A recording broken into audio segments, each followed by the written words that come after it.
Eccoci con Alessandra Zanutto, segretario della Lega Nord a Portogruaro, e Gazebo Scelgo Zaia, perciò oggi si fa la promozione al futuro, voi sperate Presidente del Veneto, per la riconferma. So che c'è stato l'altro giorno un incontro qui a Portogruaro, ce ne vuol parlare? Certo, c'è stato un convegno organizzato da noi sull'agricoltura in cui sono intervenuti il nostro governatore Luca Zaia e i rappresentanti dell'associazione di categoria. Era un convegno dedicato soprattutto a un campo, al settore primario che a Portogruaro in questa zona è il più importante, in cui coinvolge tantissimi imprenditori e tantissime famiglie e qui risentono moltissimo di questa crisi.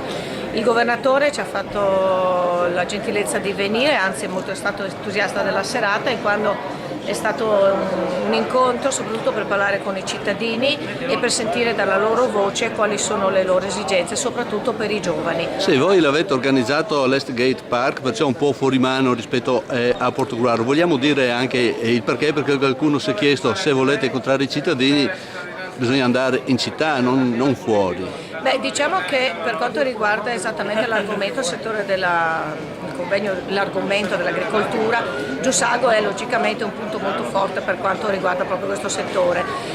Ci sono state alcune, in verità, defezioni per i luoghi a cui avevamo chiesto il permesso, però giustamente è una palazzina nuova, imprenditoriale, per cui direi che insomma, il sito per chi voleva lo hanno trovato, addirittura la sala era piena, più di 120 persone, quindi vuol dire che se il governatore, l'argomento sono importanti, la gente chiamandosi tutto viene. D'altra parte il Polins è uno dei settori nuovi di Portogruaro e il comune dovrebbe fare anche un po' più di pubblicità se vogliamo esattamente la location dov'è.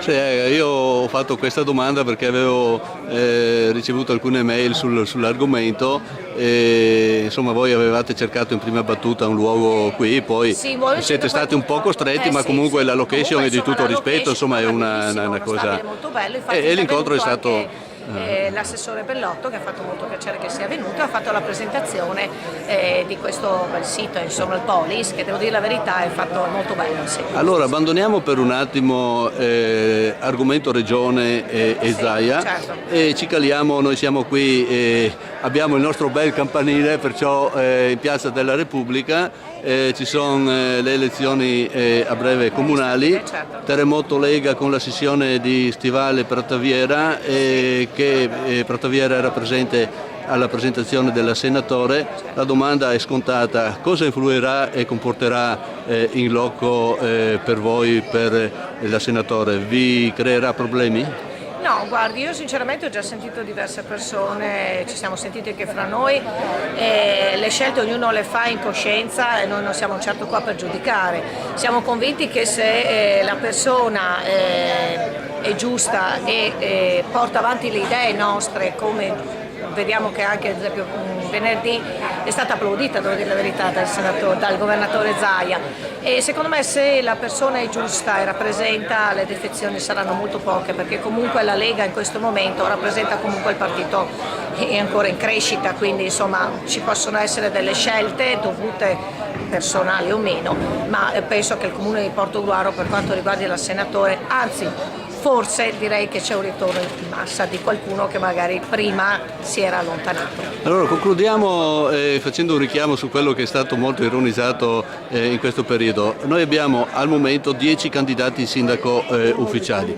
Non si sa se ci sarà un 11°, io credo a questo punto di no, anzi qualcuno dice che forse qualcuno farà un passo indietro, staremo a vedere, perché fino a che non vengono depositate le liste, le firme, può succedere di tutto. 10 candidati, una marea di liste e di candidati consiglieri per entrare.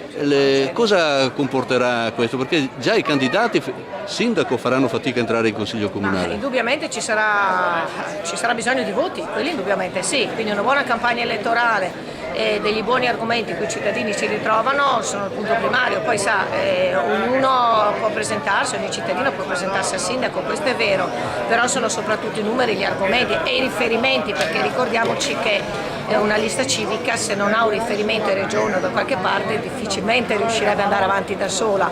Quindi noi, avendo l'appoggio di un partito abbastanza grande e comunque appoggiando una persona che è conosciuta nel territorio, rappresentante di un'associazione molto grande come Amici del Cuore, e essendo dentro anche perché insomma io l'ho vista, è molto impegnata nel studiare le carte, il bilancio e tutto, e questo è l'importante. Poi i voti, la scelta libera è di ognuno, insomma. Allora faccio un tentativo di sbilanciarla un attimo, proprio una battuta flash. Il vostro obiettivo è quello di andare al ballottaggio per poi prendere i voti di tutta la coalizione del centrodestra, o non vi siete prefissi un minimo, che so, un 5, un 10, un 20%? Avete fatto calcoli del genere? No, noi abbiamo l'obiettivo di vincere, noi siamo comunque convinti che nell'andare del tempo l'assenatore convincerà di più rispetto ad altri. Arriveremo al ballottaggio e dopodiché vediamo. Noi siamo sicuri comunque che le persone si accorgeranno di quali sono le differenze fra i candidati che vogliono realmente cambiare la faccia portuale e quelli che invece aspettano solo una sedia. Grazie.